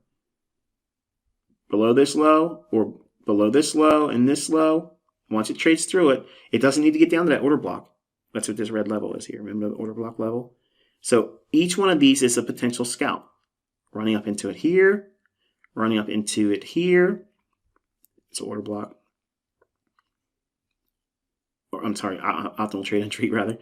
Optimal trade entry, sells off. Then we have another small little imbalance there. It's not much, but look at the time frame. It's 1 minute. So it runs up again here, and we could be aiming for that order block as your exit. But when it trades up into it and sells off, you want to take something off below that low. And as it's screaming down in here, one of two things can happen. One, you can say, okay, it's going there. It might get there, but I'm going to have to take my stop and put it down into a level where it makes sense because we're getting close to that low. And sometimes we can have a wicked retracement. It's kind of like this one here. It's not a lot, but it's, well, I guess it is in this sense. It's 100 handles. 100 handle move retracing there. That's $2,000 if you had a mini. If you had a micro, it's $200. All this run here. So then it breaks again. Imbalance. Look through the wick. We're not Sam-sided. Cut through that here. Trades up into it. Sells out liquidity here. And right below it is what? The order block. Sell it here. Sell it in here. Imbalance. One more time at the what? Discount low. Optimal trade entry. What's it going to gun for? This low and the order block. And boom, hits it. Those are the types of trades I was doing on Thursday just to get the account up to 40,000. Because the other trades I did, again, using my cell phone because I didn't have internet hookup, our Verizon for television and for internet was gone. We didn't have any of it. So to help me pass the time, I was just taking little scalps through my phone, which again is not a recommendation. Don't do that. But if I would have had better visibility in my charts in front of me, I could have easily done $4,000 yesterday, and I could have done $10,000 today if I wanted to push it. But again, I don't want this account to be, oh, look, he's blowing it up. It's crazy. Look how fast it's growing. Because that's not the first impression I want to give, because I've never shown you all live account trading. I want to be meticulous about it. I'm going to show realistic gains, not something that's ridiculous. But think about also the bond trade. Like I could have pulled $10,000 out of the full run today in NASDAQ. If I just got in there and held it for the day. That's $10,000 there. I had 5 short on bonds, March contract on Thursday. And I just said, no, I better take them off because I don't want that to be in the account either, because it's not something I believe you all can do. Because if you're transitioning from demo and you've made a decision on your own that you're going to trade with live funds, not that I'm telling you to do that, but if you ever get to the point where you elect to do that, I don't want you looking at this campaign I'm doing with the live account and trying to think, wow, ICT made $10,000 short in bonds in one day, and then he did $4,000 in NASDAQ the same day. So that's $14,000 I could have done on Thursday. And I could have easily done $10,000 today. That would have put that live account at $64,000 just today. In fact, I could have really worked this daily range and took multiple positions, getting in and out, scaling it, and doing more than $10,000 and still just be one contract. But I'm not trying to do that with the first one. So I think what I'm going to do is I'm going to use 2023 to be like my year to just spread my wings. In other words, I just want to show you what I can do. And I won't have all these distractions. We'll be really comfortable together in the forum. And hopefully I won't have so much demand put on my time with everyone asking, a million questions. I hope I'll get through the rest of this year and kind of like satisfy majority, if not 99% of everyone's residual questions. And then we can just enjoy each other's company and share each other's ideas about what's going to happen, hint, hint, nudge, nudge, in the marketplace. And here's the 5-minute chart. Here's also the high frequency trading setup that you can do. When I'm looking at price action, and I told you, I said these are where my setups would form. If I'm not taking the setup here for the entry, or say I missed it, which I didn't miss today. Obviously, you can see it in the demo account for TradingView. I did execute there, right here. But let's say I missed it, and the market's doing this. It hits the discount low, the fair value gap. It breaks down, and it does this little monkey business in here. Can I use this area here to get in a trade? Yes. So I'm highlighting this little area, this little price action window right there. Forget everything to the left of it. And obviously, we got to pretend that none of this formed on the right side of it, okay? But what is in place at the time of this box of price action, okay? When this candle starts forming, what's available in price right now? We have this old low on a day I'm bearish and you're bearish. And we have this old low over here on a day that we're bearish. So in this shaded area, let's go down into an ultra time frame that's very, very small. This is a 5-second chart, okay? And I wish I wouldn't have had the annotations on it. I wish I would have had a naked chart. I wanted to ask you, what do you see? Kind of makes it obvious now when I have the lipstick on it. But consolidation, we rally. All the down closed candles, once it starts expanding away from the original consolidation, down closed candle, this could become a what? Bullish order block. It trades away from it, and then it comes straight back down into, boom, order block. What should happen when it does this? Price should rally. It should react nicely and go higher. Does it do it? Yep. It even gaps. See that? I like that. I really, really like that. If it starts gapping on these lower time frames, that means it's in a hurry. This right here, that little gap right there, volume imbalance, that's the very thing that the algorithm goes right back over these old price runs to fill in. Oh. Remember that paint analogy where I said when you put the roller in the paint and you apply it to the wall, the very first few seconds, or say the first rolls of the paint roller going on the wall, the paint distribution is going to be lush. It's ample. Okay, there's no little pockets where it didn't get distributed on the wall. But the longer you start rolling that roller up or down, eventually it's going to start having these little pockets or gaps where paint did not get distributed evenly on the wall. This whole background of the shaded pink area, that's the wall. The roller is the algorithm. The paint is price. So when we had this down closed candle and it starts to roll up here, look how nice these candles are. Rolls up, nice, nice, nice, nice. And then look what happens. It starts getting what? It's out of paint. So what does it have to do? It has to go right back down to the area where it picked up paint before in down closed candle. Draw that out in time. It hits it there. Now it has more paint. But now watch what happens. It's in a hurry, real quick. So if you take a paint roller, even if it has a lot of paint on it, and I know this because when I was 16 years old, I used to work for a painter. And it was student painters. It was a company. We went around and we did jobs and such. I hated it because the first 6 months I had to scrape, and that sucked. I didn't do any painting. I was doing all the grunt work. But they taught us when we put the paint on, don't be in a rush because it'll create porous pockets on the wall. Well, that's exactly what happens here. We drop down, even distribution of paint to the wall, and then we start running out. So now what does the algorithm have to do? Go back down in, pick up more paint, and then because it's got to get somewhere, it's in a hurry, it starts going real quick. And you have these little porous pockets. Right here, see, here's another one. Volume imbalance there, and a volume imbalance there. See that? Now again, this is 5 seconds. That is so fast. Like, you need to know exactly what you're looking for, and your finger needs to be on the button, ready to go. and I'm ready to go. I like watching these time frames because my brain is like, I can pick up on changes in the delivery, and I can also change my mind. And because I'm bipolar, I can go from euphoria to aggressive, you don't want to be around me. Like, I can swing just like that.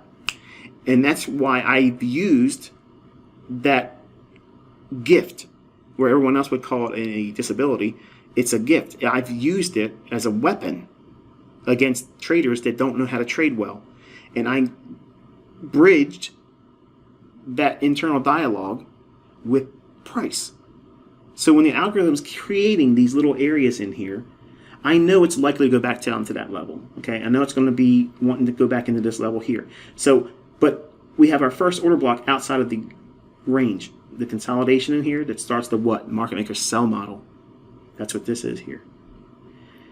When we leave the consolidation, the last down closed candle, that's your initial order block. We want to see if it wants to dip down into that. So that's your first stage of what? Accumulation. Then we start tearing off higher. This one here doesn't necessarily need to be revisited yet.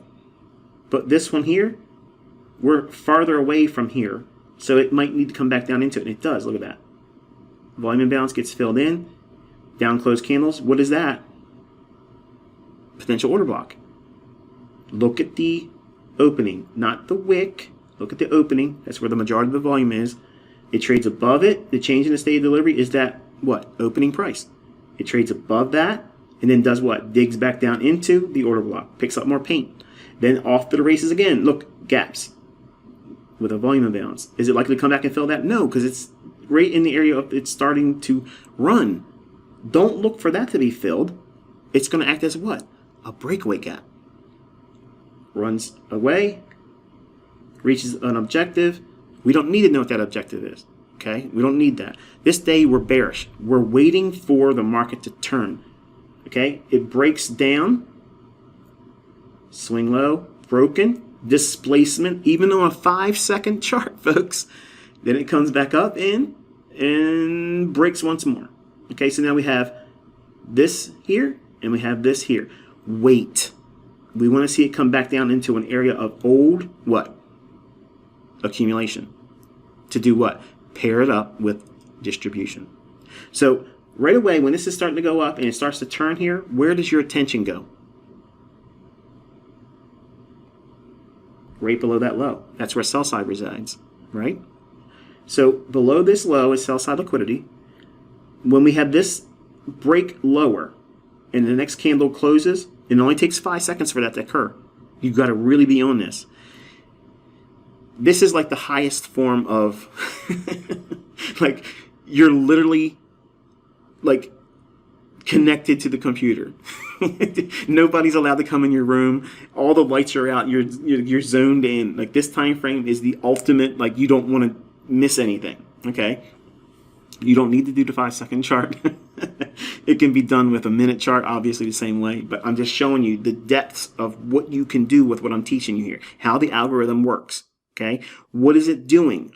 What's the repeating characteristics? And remember now, folks, remember, you're going to be challenged by other people that are stupid, as dumb as rocks. Okay? They're going to say, ICT and his made up narratives and his made up this and that, and these two guys didn't really teach him anything, and this over here didn't really occur, and there really is no algorithm, and this, that, and that thing. Look at this 5-second chart and think about all that nonsense. And then look at what I'm showing you here. Because watch. There's your first, well, what would be the first reaccumulation point over here as it's coming down. Inside that range of these down closed candles, extend that out in time. There's your imbalance. Look what it's doing, folks. You're going to tell me, you're going to sit here and argue with me that is what? That's random? That's supply and demand? No. Nope. No. What supply and what demand exists on a 5-second chart? It's not there. What this is showing is AI.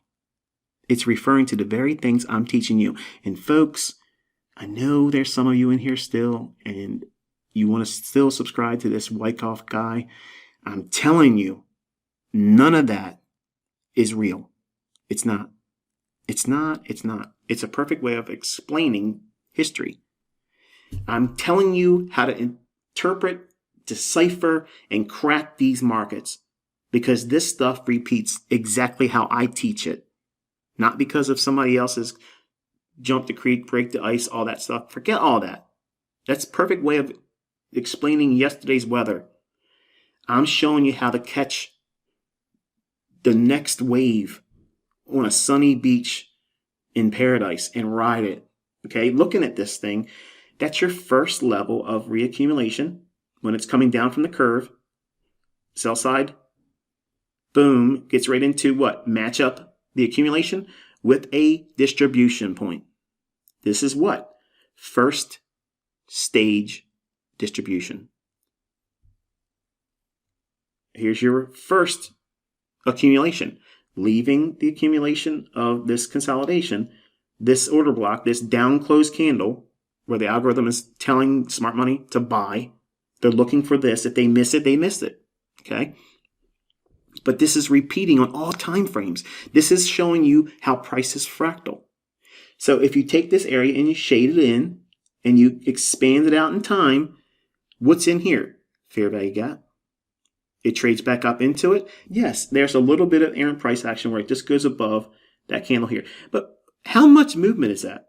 It's minuscule. It's so small, it's not even worth mentioning. But it fills in that gap in an area where what? It should start to sell off. So over here, smart money would look at that and say, okay, I already know if it goes below that and comes back up in, I'm going to be looking for it to be a selling opportunity, especially if I get my little cheater code with a fair value gap right there. Trades up into that. Bam! Hit it. What is this? Second stage. Say it with me, folks. Second stage redistribution. That's the unicorn. And here it is on a 5-second chart of NASDAQ. Oh, yes. Yes, indeedy. This is high-frequency trading. Look at the movement on that. Let's just say it's 14,630. Okay? The run is to get down below here. Each one of these candles is 5 seconds in duration. So say you entered on this candle here. 5 seconds, 10 seconds, 15 seconds, 20 seconds, 25 seconds, 30 seconds, 35 seconds. Basically 30 seconds, you're literally taking 30 handles or more out of the marketplace in 30 seconds. Hello? You don't see opportunity there? Yeah, it's there, man.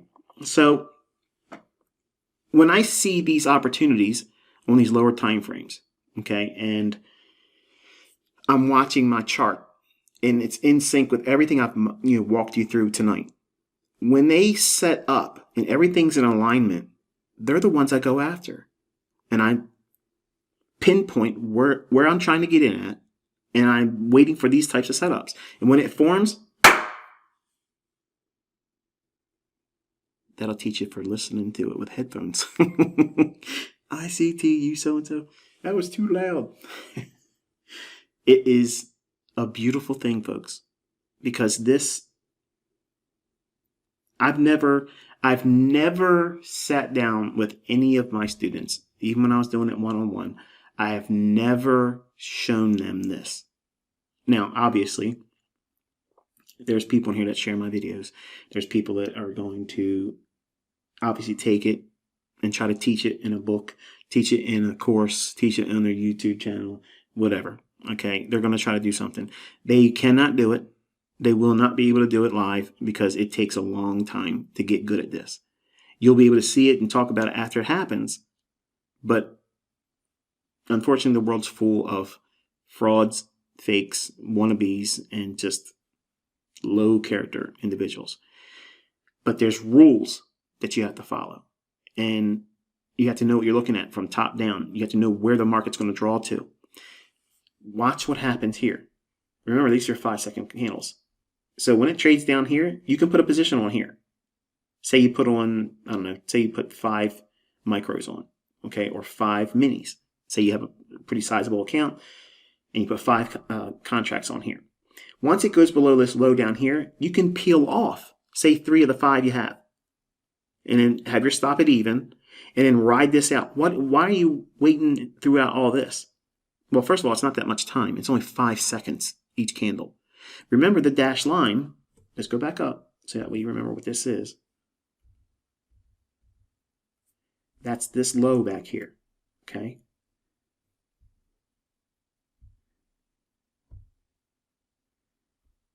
So while it went below this short-term low here, the real draw on liquidity is what? Below that level for this setup. So once you get below it here, you would take your remaining 2 off or whatever, okay? So your position entries here, you have a sell stop, liquidity pool here. You want to take more than half of it off because these little time frames can have a lot of whipsaw price action. It could revisit this level. Why would you want to give up 30 handles if you couldn't take something off down there and it returns on you? That's not fun. It's better to completely collapse the trade. Here's something for your notes, folks. If you're trading and you have first level of partials expected and you don't take that off and it comes back up to your entry, that's usually a bad sign. Not always, but usually it is. You would do better to completely collapse the trade and eat the likelihood of it moving in your favor and going the right direction versus sitting in that and watching it become a losing trade and take your stop. That sucks. That sucks. It feels so much better to say, you know what? This is probably going to turn on me. I know I can find other trades. This is not the hill I'm going to die on. This is not the end of my career if this is the wrong decision. And I don't want to take a loss. So the first rule of longevity and consistently profitable trading is what? Preservation of capital. Protect what you got. Because if you don't, no one else will. I can't do it for you. Your broker certainly isn't going to try to do that for you. So when you're taking levels off here as partials, you want to take more than half of it off. That way, if it does come back on you, you've paid yourself handsomely. But this retracement here and all this, you're submitting to time. I'm watching a time frame that's not the 5-second. I'm watching the 5-minute, the 15-minute, watching it reach to this level. And once it starts getting close to that, in my mind, as it's getting down here and this candle opens and trades down here, I want to see what? I want to see it dig in there. I want to see it go really aggressive below that. And it, for the most part, it does about 10, 15, almost, 15 handles below that. And then it starts to go the other way. But it gives you ample time to get off your remaining 2 positions or 2 contracts. Like if you had 5 here, took 3 off below here, ride this out, and then boom, you take the final 2 off there. And then look for another entry. Now, it's important to know that if you trade like this and you do a lot of these types of trades, yes, it's fun. Yes, it's profitable if you're correct. But it increases the cost of business. And you could easily run up, like I have done. I think I got 1,150, we'll just call it 1,100 and some change in commissions already for the year. Now, obviously, I think I did 3, and I'll have 1 more day of latency tests for the month of February, and then I'm done, where I'll be doing a lot of trades, and I'll probably burn a lot of commission costs there, but it's not that big of a deal. I don't care.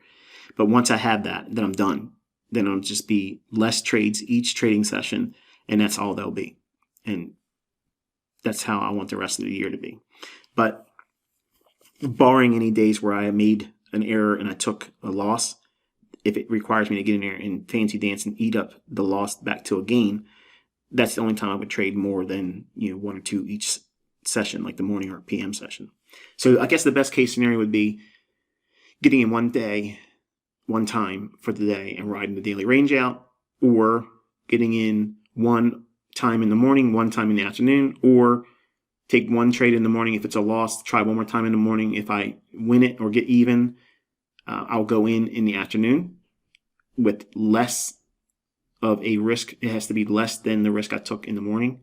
I'm only trading with 1 contract, so it has to be a stop that's half of what I took in the morning. If I can't find it, I'm not going to take a trade. So you have to have all these rules about, when you make money, you want to keep it. You don't want to have a winning morning and give the money back to the marketplace in the afternoon. That sucks. So one of the rules about efficient trading in my mind is managing your day results. If you have a goal of not trying to lose money on the day, it's going to make you feel like every trade matters, because it does.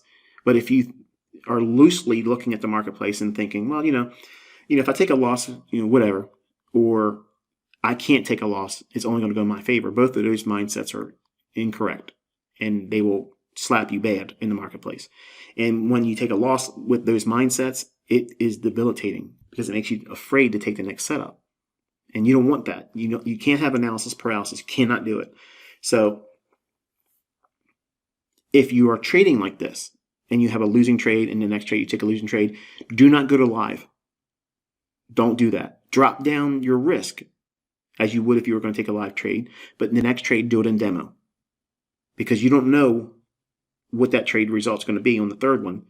And if it's a win, it helps build you back up, but you didn't make any money yet, and you're not rushing to get that money back.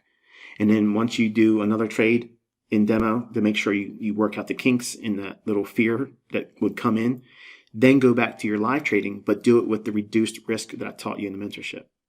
And then go that way, because it'll help you remove that element of rushing to get your money back, because you don't need to have that money back. You don't need it. It's going to be there. Just look at it as you lending it out to somebody else, and you're going to collect interest for it later on. That's how I look at it. That's the way I internalize a losing trade. It's a cost of doing business. I'm giving out money because I know I'm going to get interest on it. That's the way I look at it, and it's served me well. And, it may not work for you, but it works for me. All right, another way of looking at it, here's a 30-second chart. And this is that fair value gap. And if you see here, this price low at 14,624.25, it rallies up.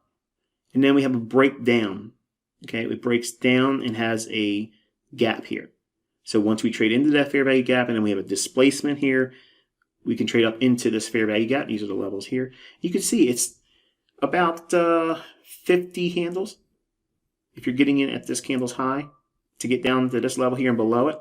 So entering here on this candle, taking a little bit of heat, that's fine. The stop would have to be above here, or if you're worried, you can do the next candle here. But sticking with the rules, the stop is here. A little bit of heat on this candle. How much time? 1.5 minutes. So 90 seconds of heat before it starts working for you. And then it runs from your entry candle here. 1, 2, that's 1 minute. 2 minutes. It takes you 2 minutes to make 50 handles. Now, obviously, this is a fast day, but I'm looking for days like this. That's what my analysis is teaching you, to find these big days, these big candles. These big candles you can do a lot of work in, and you don't have to have the best entry of the biggest part of the move. You can go in and say, okay, I missed the ideal entry, so now what can I do? You look for these types of setups. So if I miss selling short up here in the fair value gap, and I turn my charts on, or I'm been distracted, I come back and it's starting to move away, and I missed it, immediately I'm dropping down to these sub 1 minute charts, and I'm going to find these opportunities, and I'll use that. That's not chasing price, folks. Getting in sync with order flow. And look at the results. I'm not in there long. Then it's bang. Get it, take it, and run. Another one here. This is in the afternoon. This is in the 2 o'clock hour. Same day. We have another run up. The market has a gap here, fair value gap, after it takes out market structure. So there's a shift in market structure. The market rallies back up. Trades into the fair value gap, low resistance liquidity run signatures. And if we take the high to low with the fib, negative 0.5 standard deviation, that would be a good level to reach for, and it trades into it handsomely. So we'll just call it, what is that, 24? It's 100. Yeah, that's 100 handles. Yep, 100 handles from entry here, below here, down here. Now you could do 2 contracts or like a micro, 2 micros, and once you take your 2 entries here, one comes off below the relative equal lows here, and then look what happens. It retraces, comes right back up in, and say you missed this one, but you see this setup, this framework, you can sell short here and use the same logic of what you would have used if you were entering up here. Or ideal scenario is you sell short, like say, I don't know, say you sold short 8 minis or 8 micro here. And it trades down and it gives you this setup here, but you know the target is, this is the framework down here. You can sell 4 more here. So the big positions here, half of it or less gets added to it as an additional pyramiding. You enter here and you ride it out. This is exactly what I was doing in those demo accounts on Twitter. And this is exactly what I was doing on TradingView. Okay? This is exactly what I was doing. There's no fraud that's required. You just need to know what you're looking for and you engage it when it's there. When you can afford to do more contracts or lots, if it's Forex, you just use the equity you have. And it's it. That's all it is. And I'm leveraging, some of the trades were like 5%, but usually it's 4.5% to 5%. Each trade, each position entry, 5% at maximum here, and then 4 to 5% entry leverage on that there. I'm not saying that that's a good thing for you, but that's exactly what I was doing to make those accounts blow up crazy.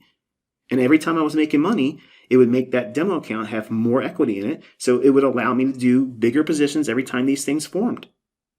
I don't know why anybody doesn't just simply just take a look at it. And I'm doing it with TradingView. I'm at 235% return since I think the 3rd of February.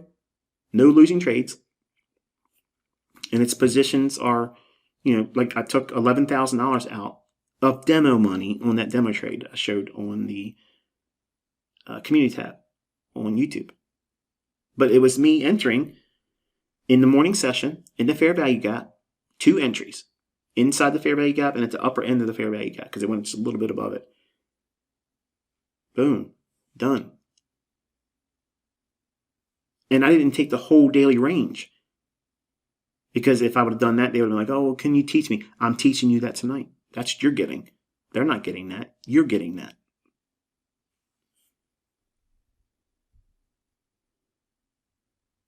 Another one here. This is at the 3 o'clock hour. Market breaks down, creates an imbalance here, displacement. The 3 o'clock hour, this is not nice in here, but generally the 3 o'clock hour has a really nice swing, and I'll leave it to you to study it, okay? But 3 o'clock to 4 o'clock, there's generally a nice little setup on these lower time frame 1 minute or sub 1 minute. But you have to have the framework like I've been showing you. So if you have something on a 5 minute or a 1 minute chart that gives you structure to work with, then you drop in these lower time frames and it becomes what would be expected on like a daily or a 1 hour chart. But this is 30 seconds each candle. Small little gap, trades up into it, optimal trade entry, overshoots it, but this is the area where I want to enter. Look at the bodies, consequent encroachment. And now think about where is the liquidity. If we ran from here up to here, midpoint is right in here. So order block, right? So sell short here, aim for midpoint of the range. It creates a swing low there, trades right back up into it again. Now we have the same logic. It's a down day. It's 3 o'clock. It still has room to go down. It didn't trade down to that order block yet. It does it here. So it's doing what? Reclaimed fair value gap. Yes, it overshoots it. We have a volume imbalance there. See it? Then it breaks lower. So sell short again. Now aim for the liquidity below there and the order block. Sell half of the range. That's YouTube. Reclaimed fair value gap. Sell. Aim for the sell side liquidity pool. Bullish order block for the daily range low of the day. Boom. you're going to have to find in this what your personal niche is, what you want to do. But do not try to find 20 trades a day. Don't do that. Try to find at most 4. Like if you have a limit, I don't know how to keep track of it. Other than just simply, I just wouldn't recommend you doing more than 4 trades, even in your demo account, because it's easy to overtrade. And you can still make money, but generally when you trade too many times, number one, your costs go up, and it's more likely that you're going to have a losing trade. And that losing trade can really burn you. Like when in these very small time frames, a fast move that really isn't covering a lot of distance can mess with your head. But even in these ranges here, I mean, think about what you're looking at though. Like you're selling short at 300, 14,300, and trying to get out below here at 200. That's 100 handles. That's $2,000 per contract. Profit or loss if you're wrong. But if you're selling short up here, getting out down here in the order block, that's about 40 handles, 50 handles. Then you have 100 below that low. If you're holding out down here, it's over 110. So it's $1,200 per contract for NASDAQ. So hopefully I've stimulated your interest in studying on these very, very, very short-term time frames. Maybe some of you are like, there ain't no way in hell I'm going to do anything like this. And that's fine too. Like I said, this is me teaching you comprehensively and also in a way where it allows you to pursue your own interests. But you can see that these elements that I'm teaching you, they're in price. And they're in all these time frames, even these sub 1 minute time frames. So most retail traders are not using less than a minute chart. They're not doing that. So to think that all these Wyckoff, supply, demand, Elliott wave, all that stuff, you're trying to tell me, okay? You're trying to tell me that the market knows those methodologies and it's deciding on what time, what day, what market to follow those specific logic? Really? Like that takes a great deal of faith that makes absolutely no sense. That's the definition of religion to me. You're believing something that's so unlikely that it's madness. Now, take a step back and take ICT out of this whole conversation, okay? The man that's talking to you right now, just take me out of the equation. Look at what I'm showing you. Isn't it so easy to just look at this and say, you know what? There is an algorithm, and it's pricing these markets from an artificial intelligence perspective. It's doing it automatically with no respect of buying and selling pressure. And it's doing it on all time frames because you can see it, you can measure it. It's statistically measurable. You can see these things occurring on all time frames. That's how you know it's following macros. These short little lists of commands that it's designed to follow. All this is, folks, is a computer program. If you buy a video game, okay, and I'm going to say this in closing. If you buy a video game and you put the game in your system, you start playing it, can that video game do anything outside of what it's been coded to do? No. It can glitch and not do what it was programmed to do because of hardware issues or software, something happened, okay, and it just doesn't allow the player in the game to do what it was intended to do. Or maybe you'll go off the map, okay, and you'll be doing something that the character is not naturally supposed to do. That's a glitch from a software stance.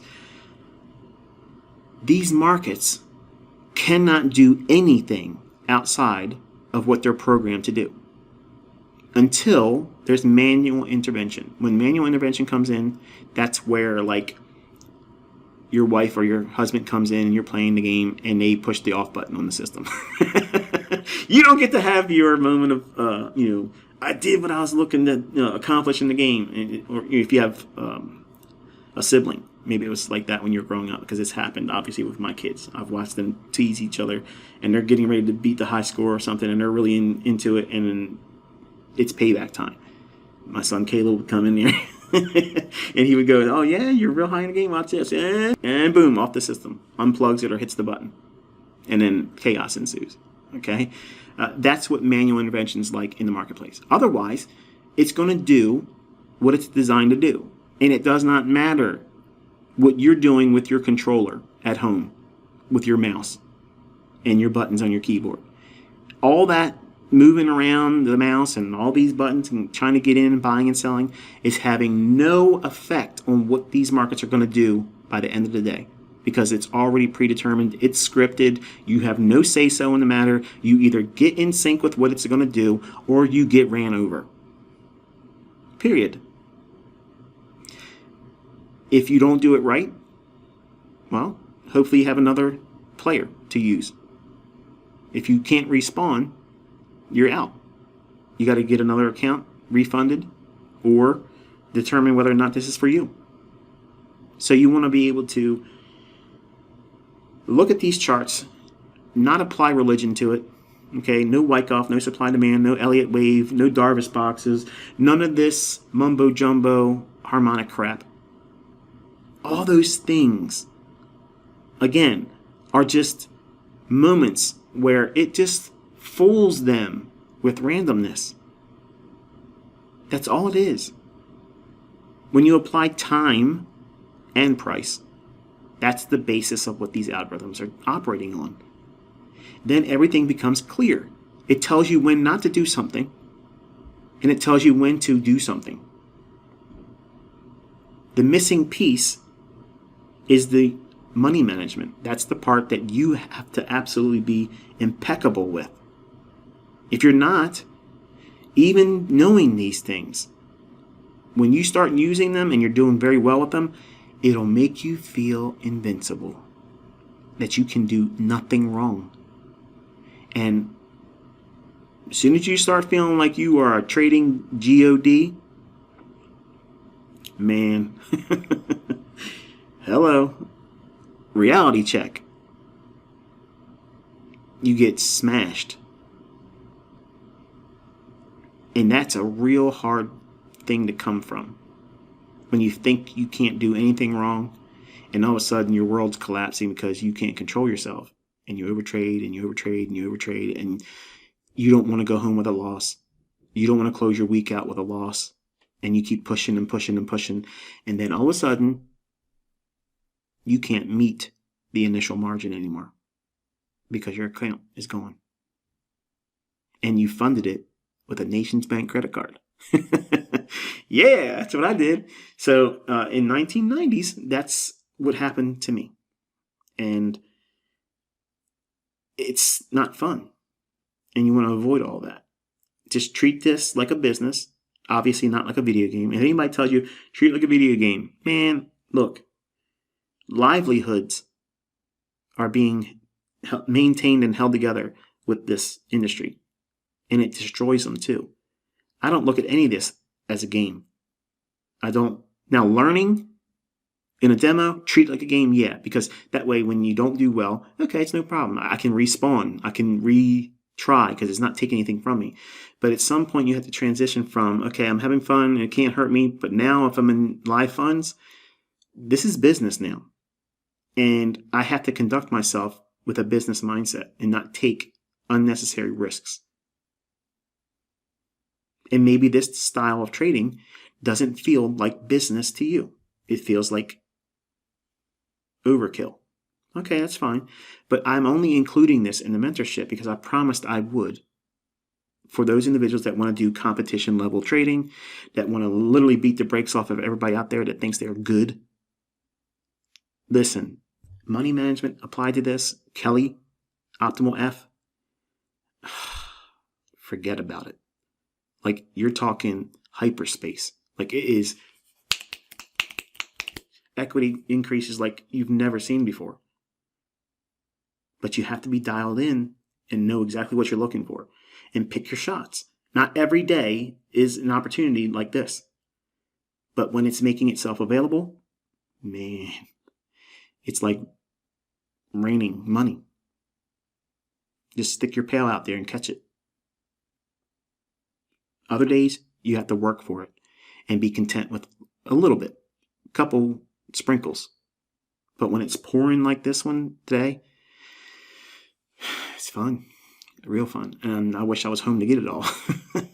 But I have an anniversary and a wife to take care of on Monday, so that's what I was doing today. But I was still sneaking it in with my demo account, so keep that between us.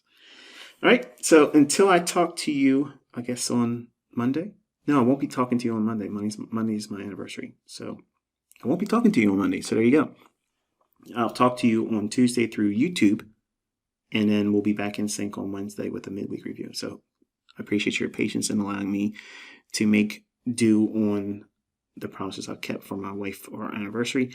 And with that, I will wish you a very pleasant weekend and be safe.